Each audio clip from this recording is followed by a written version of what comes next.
Assalamualaikum warahmatullahi wabarakatuh. Saya mahasiswa dari Institut Agama Islam Negeri Syekh Nurjati Cirebon.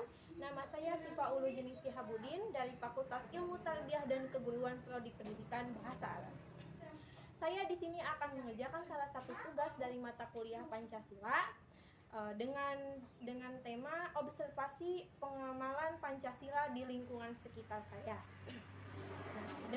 Saya akan mewawancarai satu narasumber yang bernama Pak Ade Ilyas Setiadi SPD. Beliau termasuk salah satu guru bahasa Indonesia di SMA Plus Al-Falah Cirebon. Berikut wawancaranya, silakan disimak. Assalamualaikum warahmatullahi wabarakatuh. Bapak, saya izin meminta waktunya ingin mewawancarai untuk tugas mata kuliah Pancasila. Saya mahasiswa dari kampus IAIN Syekh Nurjati Cirebon. Nama saya Sifa Ulujeni Sihabudin dari Fakultas Ilmu Tarbiyah dan Keguruan Prodi Pendidikan Bahasa Arab. Ingin mengajukan beberapa pertanyaan tentang pengenalan tentang Pancasila di lingkungan kita. Pertanyaan pertama, saya menanyakan tentang Pancasila sila pertama, yaitu ketuhanan yang Maha Esa.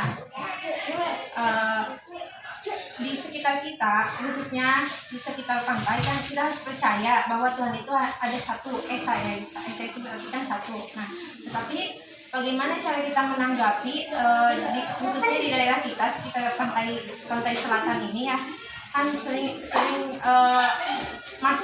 masih membudayakan untuk memberikan sajen kepada lautan itu. Bagaimana tanggapan Bapak sendiri? Ya, kalau menurut saya sebagai masyarakat awam ya, kita lari ke Pancasila ya. Pancasila itu kan ketuhanan yang Maha Esa benar tadi. Kita di sini agamanya agama mayoritasnya itu agama Islam. Ya.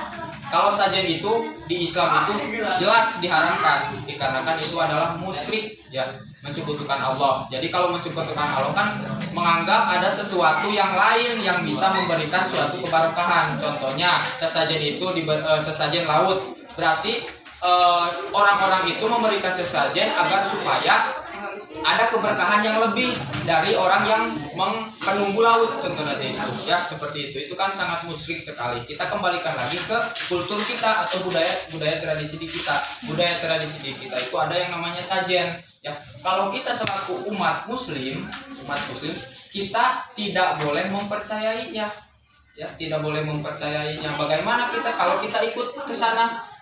Kalau menurut saya pribadinya masing-masing ya. Kalau contohnya kita selaku umat Islam sudah tahu arti dari kata sesajen itu apa dan tujuannya itu apa dan bertentangan dengan agama Islam, saya tidak akan mempercayainya. Dan kalau ada orang yang mengajak ingin ikut melihat, saya cuma melihatnya saja ya, tidak mempercayainya, tapi cuma bisa mengikuti saja atau melihat saja. Kalau bertanya lagi tentang bagaimana cara nanti kumaha lamun batur ya, kumaha lamun itu urusan orang lain dengan agamanya, dengan Tuhannya. Ini seperti itu kalau tanggapan dari saya. Pak atas jawabannya. Nah, ini saya akan menanyakan kembali dalam sila keempat, yaitu dalam hal musyawarah.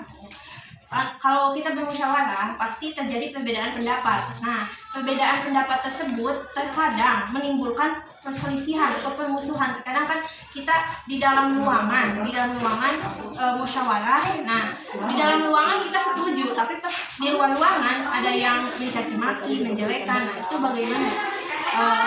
Kan itu sering terjadi baik di lingkungan sekolah, masyarakat ataupun yang lainnya. Bagaimana cara kita menanggapi hal tersebut supaya tidak terjadi seperti itu? Ya, kita berbicara tentang musyawarah ya. Musyawarah di suatu organisasi atau di suatu perkumpulan atau kelompok ya. Hal itu memang wajar terjadi ya, dikarenakan ada tiap orang itu memiliki pendapatnya masing-masing ya, memiliki kriteria jawabannya masing-masing. Nah, tujuan untuk musyawarah itu kan mencapai mufakat, mencapai suatu tujuan yang sama atau suatu pemecahan masalah yang sama. Jadi tujuan dari musyawarah itu menyamakan satu persepsi kita. Nah, adapun kalau sesudah tercapainya mufakat, adapun ada yang tidak setuju atau masih ada unek-unek di dalam hati, itu hal yang wajar, ya.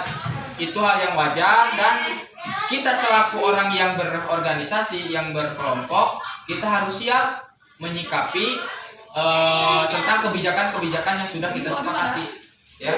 Mungkin seperti itu.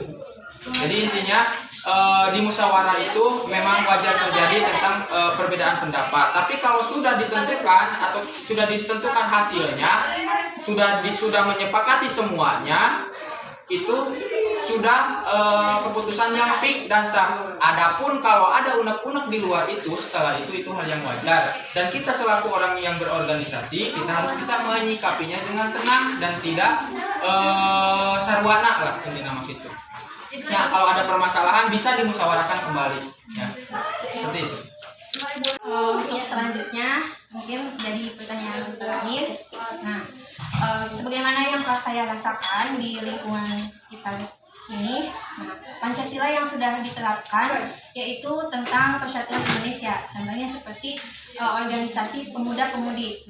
Nah, apakah di sini sudah ada kegiatan yang menjurus ke Pancasila? Sudah ada melakukan kegiatan apa di sini contohnya? Dari segi kepemudaan. Ya, organisasi tersebut kalau di dalam Pancasila. Ya, itu kan sila ketiga tentang persatuan Indonesia. Jadi maknanya itu mungkin ke mempersatukan warga Indonesia, ya, ke dalam menuju Indonesia yang lebih maju, mungkin seperti itu. Saya selaku pemuda di suatu wilayah di sini, kegiatan-kegiatan kepemudaan yang sudah terrealisasi di lingkungan saya di sini itu ada yang namanya pengajian muda-mudi setiap 1 minggu sekali. Nah, yang muda-mudinya itu, yang pesertanya itu bukan dari satu wilayah saja, ya. Jadi menyatukan antara satu kedusunan ada 3 kampung, 3 kampung, ya. Nah, itu kan salah satu bentuk dari persatuan Indonesia. Jadi mensatukan dari antara pemuda dari wilayah satu ke wilayah yang lainnya, disatukan dan dibuat suatu perkumpulan yang di dalamnya itu berisi pengajian kerohanian untuk kepemudaan. Itu kan bisa menjadikan suatu pemuda Indonesia agar menjadi lebih maju dan lebih baik lagi ke depannya. Mungkin seperti itu. Apakah kegiatan tersebut masih berjalan? Masih berjalan sampai sekarang. Mungkin kemarin sudah Idul Fitri libur 1 bulan kalau tidak salah, libur satu bulan. Nah, akan diawali lagi dari minggu depan. Kemarin saya sudah berbicara dengan wakil wilayah, ketua wilayah setempat supaya persatuan pemuda di wilayah sini khususnya agar bisa maju lagi kembali dari segi pengajian. Mungkin itu salah satu bentuk dari contoh kecil dari persatuan Indonesia yang ada di sila ketiga. Seperti itu. Terima kasih Bapak atas waktunya telah menjawab pertanyaan-pertanyaan yang saya ajukan. Mohon maaf apabila mengganggu waktunya. Mungkin terima kasih. Assalamualaikum warahmatullahi wabarakatuh. Waalaikumsalam warahmatullahi wabarakatuh. Bismillahirrahmanirrahim. Baik, saya akan menyimpulkan poin-poin penting dari hasil wawancara tadi. Yang pertama, dalam sila pertama yaitu ketuhanan yang Maha Esa. Tradisi di daerah saya, kan saya hidup di daerah perpantaian ya, yang mana banyak orang yang masih melakukan tradisi sajen. Nah, sajen itu kan memberikan sesuatu kepada laut, bahwa rakyat di sana, masyarakat di sana masih percaya. Nah, sedangkan dalam Islam hal itu tidak boleh dilakukan karena tergolong dalam musyrik, yaitu menduakan Allah. Nah, sedangkan dalam Pancasila sila pertama yaitu ketuhanan yang Maha Esa, Esa itu berarti satu, berarti kita tidak boleh mempercayai Tuhan selain Allah.